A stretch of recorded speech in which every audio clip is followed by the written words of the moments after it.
आज आपण शिकणार आहोत what is the origin of an electric charge. Electric charge म्हणजे काय? विद्युत प्रभार. विद्युत प्रभार. आता हा विद्युत प्रभार याचं सुरुवात कुठून होते, कशी निर्माण झाली? ओरिजिन म्हणजे उगम किंवा सुरुवात. सुरुवात कशी झाली तर याविषयी इथं माहिती दिलेली आपल्याला. All substances are made up of particle. सर्व पदार्थ, सबस्टन्स म्हणजे पदार्थ, मेड अप ऑफ पार्टिकल, सूक्ष्म कणाचे बनलेले आहे. अँड दिस पार्टिकल्स, हे जे कण आहेत, are ultimately made up of very tiny atoms.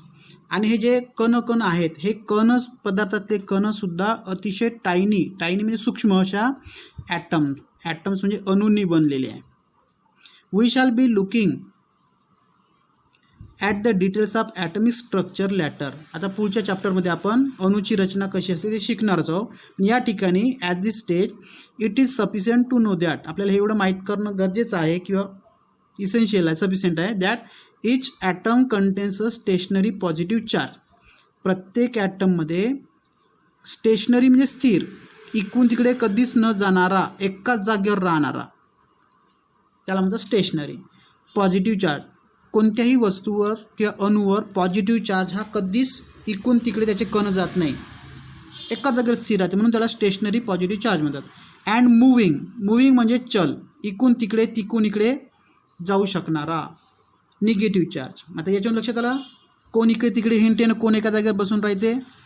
आपल्या वर्गावर समजायचं, आपल्या वर्गामध्ये प्रीतमसारखा पोरगा एका जागेवर शांत बसून राहते, तो पॉझिटिव्ह चार्जवाला, धनप्रभारित. आणि हर्षासारखं पोरगा आहे, इकडून तिकडे तिकडून इकडे बाहेर नाही का हिंडत फिरत राहते, ते निगेटिव्ह चार्ज असं धरायचं.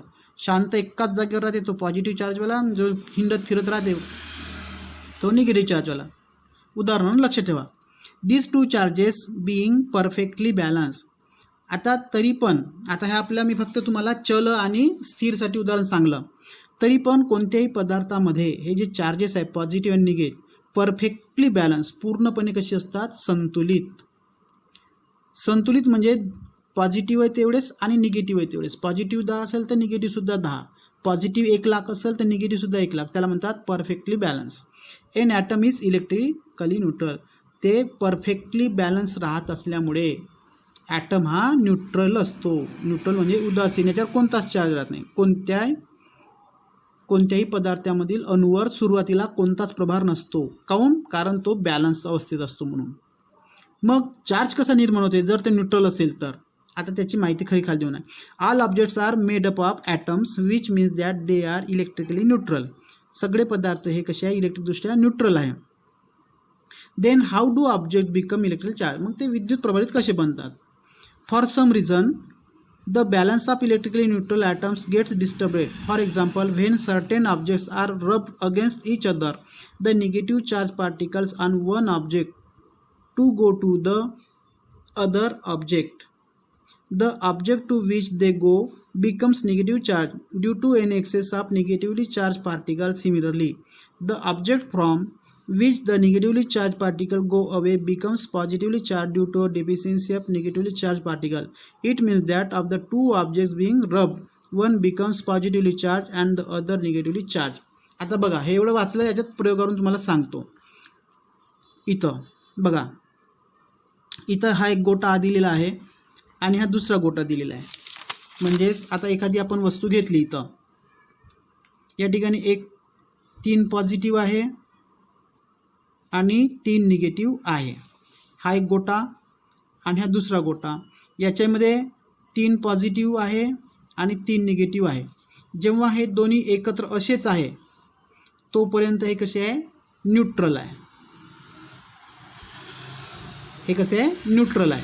पण आपण जेव्हा एकमेकावर याला घासू, हे घासत आहोत एकमेकाला किंवा आदळत आहोत असं एकाला एक, तेव्हा आता स्थिर कोणते पार्टिकल आणि म्हणजे स्टेशनरी कोणते असतात हे माहिती आहे आपल्याला. स्टेशनरी पॉझिटिव्ह चार्ज म्हणजे एका जागेवर राहते, इकडून तिकडे जात नाही. तर हालणारे कोणते राहते, निगेटिव्ह चार्ज. मग इथं पॉझिटिव्ह चार्ज आणि 3 हे निगेटिव्ह चार्ज. आता हे 3 पॉझिटिव्ह चार्ज, आता काय होते या ठिकाणी बघा, घासल्यानंतर इथले जे 3 निगेटिव्ह होते, 1 2 3, याच्यापैकी हे 2 निगेटिव्ह कण इकडे जाते, म्हणजे इथली संख्या किती होईल? आता किती होईल? या दुसऱ्या आकृतीमध्ये पाहिलं आपण, समजा तर हे पॉझिटिव्ह जशान तसेच 3, इथले 3 जशान तसेच. आता इथले 2 इकडे येते घासल्यामुळे, घर्षणामुळे. पॉझिटिव्ह बदलत नाही. हे 1 2 3 पहिलंचे, आणि या दगडामधले, या वस्तूमधले हे 2 इकडे आले, म्हणजे इथं काय झाले? 5 झाले. इथं किती राहिले तर निगेटिव्ह कण? 1च राहिला. आता तुम्ही सांगा, हे न्यूट्रल होते कारण याचे 3 याचे 3, या पदार्थामध्ये याचे 3 याचे 3, म्हणजे बॅलन्स आहे. जेव्हा बॅलन्स राहते, हे कसे बॅलन्स, BALANCE, दोन्ही वस्तूमध्ये बॅलन्स, 3 3 3 3. याच्यामध्ये आपण घासायला सुरुवात केली. घासल्यामुळे काय झालं की इकडले 2 निगेटिव्ह इकडे आले. आता इथं बॅलन्स आहे का? हे इथं पॉझिटिव्ह 3 आहे, पॉझिटिव्ह संख्या 3 आहे, आणि निगेटिव्हची 1 2 3 4 5 आहे. आणि या ठिकाणी पॉझिटिव्ह किती आहे? 1 2 3 आहे, आणि निगेटिव्ह किती आहे? 1. निगेटिव्ह किती आहे? 1 आहे. मग सांगा आता हे बॅलन्स आहे का? या आकृतीमध्ये काय आहे? पॉझिटिव्ह 3 आहे, निगेटिव्हसुद्धा 3च आहे, 3 3 बॅलन्स. इथं मध्ये सुद्धा पॉझिटिव्ह 3 आहे आणि निगेटिव्हसुद्धा 3 आहे, बॅलन्स आहे. या ठिकाणी आपण जे क्रिया केली घासण्याची, एकमेकावर काय केलं? त्याला रब केलं, RUBBED, रब म्हणजे घासले. घासल्यामुळे याचं बॅलन्स गेलं बिघडून, इकडले 2 लावून इकडे आले. मग पॉझिटिव्ह 3 झाले आणि निगेटिव्ह किती झाले? 5. 3 आणि 5 जोडी जुळेल का? जोर कोणाचा जास्त होईल? 5 जणांचा. इथं जोर कोणाचा जास्त होईल? एकाचा जास्त का तिघाचा जास्त? तिघाचा जास्त. मग इथं 5चा जोर जास्त, तर 5 कोण आहे? निगेटिव्ह आले. मग हे का होईल? पॉझिटिव्ह चार्ज होईल का निगेटिव्ह चार्ज होईल? नक्कीच निगेटिव्ह चार्ज होईल. ज्याचा जोर जास्त तो चार्ज डेव्हलप होईल. याच्यावर कोणता चार्ज जास्त आहे? 3 पॉझिटिव्ह जास्त आहे. पॉझिटिव्ह 3 असल्यामुळे तर कोणता येईल मग? हा पॉझिटिव्ह चार्ज, CHARGED. मग हे वाले ऋण प्रभारित.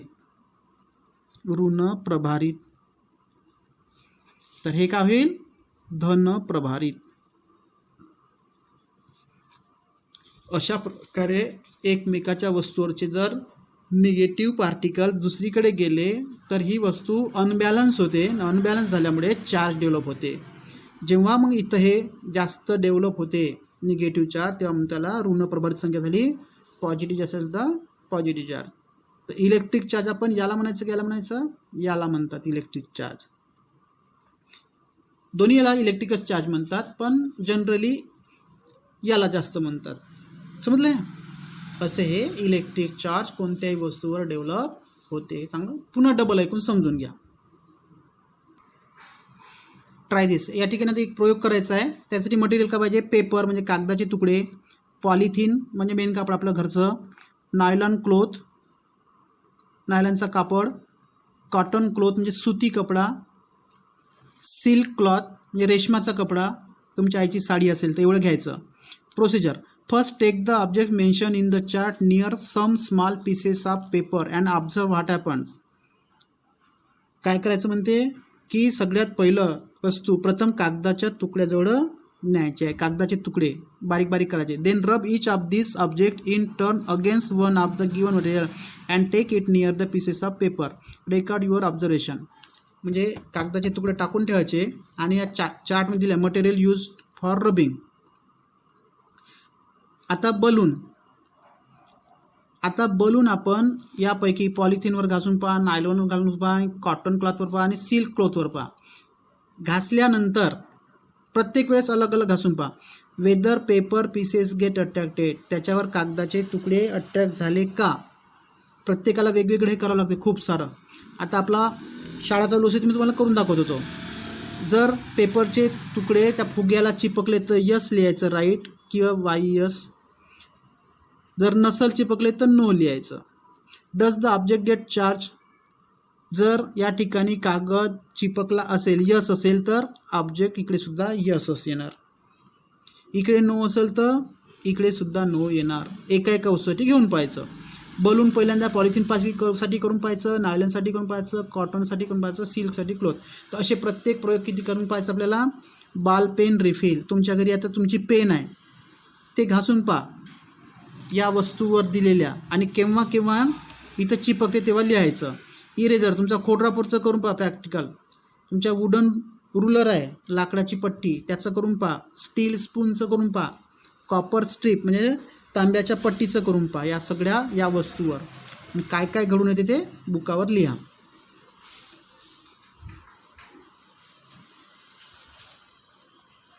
नेहमी लक्षात ठेवा, always remember, each atom is electrically neutral. प्रत्येक अणू हा विद्युतदृष्ट्या सुरुवातीला का असतो, न्यूट्रल, उदासीन असतो, म्हणजे त्याच्यावर कोणताच चार्ज नसतो. It has equal amount of positive and negative charge. त्याच्यावर पॉझिटिव्ह निगेटिव्ह चार्ज सुरुवातीला सारखाच असतो. इफ फॉर सम रिझन, कोणत्याही कारणाने, the negative charge decreases, the atom becomes positively charge. तर कोणत्याही वस्तूचा जर निगेटिव्ह निघून गेले तर त्याच्यामध्ये पॉझिटिव्ह शिल्लक राहते, म्हणून तो पॉझिटिव्हली चार्ज डेव्हलप होतो. ठीक आहे. पुढच्या पिरियडला पाहू आपण हे वालं डू यू नो. महत्त्वाचे शास्त्रज्ञ आहे थेल्स आणि थॉमस ब्राउन. इथून आज इथं आपलं संपलं.